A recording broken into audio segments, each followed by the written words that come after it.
इस क्वेश्चन में हमें x की वैल्यू फाइंड आउट करनी है।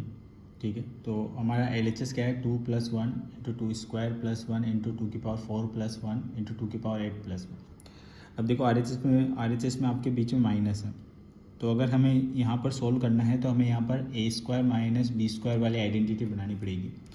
तो a² - b² आइडेंटिटी के लिए आपके पास अगर 2 + 1 है तो आपके पास 2 - 1 होना चाहिए था। ठीक है, तो हम क्या करते हैं, डिनोमिनेटर और न्यूमरेटर को 2 - 1 से मल्टीप्लाई कर देते हैं। तो देखो, अगर आप क्या करो, 2 - 1 से न्यूमरेटर को मल्टीप्लाई कर दिया तो 2 - 1 × 2 + 1 × 2² + 1 2⁴ + 1 2⁴ + 1 और डिनोमिनेटर में भी डिवाइड कर दिया 2 - 1। तो न्यूमरेटर और डिनोमिनेटर में हमने 2 - 1 से मल्टीप्लाई और डिवाइड कर दिया।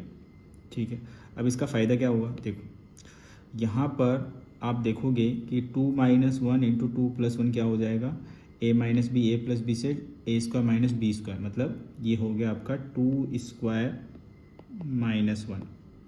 ठीक है, बाकी टर्म्स को ऐसी चीज़ लिख दो, 2² + 1 और 2⁴ + 1 एंड 2⁴ + 1। डिनोमिनेटर आपका क्या है 2 - 1, तो वो 1 हो जाएगा। अगेन यहाँ पर हम देखेंगे कि 2² - 1 एंड 2² + 1 क्या हो गया, a² - b² से 2⁴ -1। तो ये किसके साथ मल्टीप्लाई होगा, 2⁴ + 1 के साथ मल्टीप्लाई होगा और ये आपका 2⁴ + 1 तो है ही। ठीक है, तो अगेन यहाँ पर हम देखेंगे कि ये वाली जो टर्म्स हैं ये मिलके क्या बन जाएगी, अगेन a² - b²। तो ये आपका हो जाएगा 2⁴ - 1 × 2⁴ + 1। तो अगेन यहाँ पर आप क्या लगा सकते हो, a² - b² लगाओगे।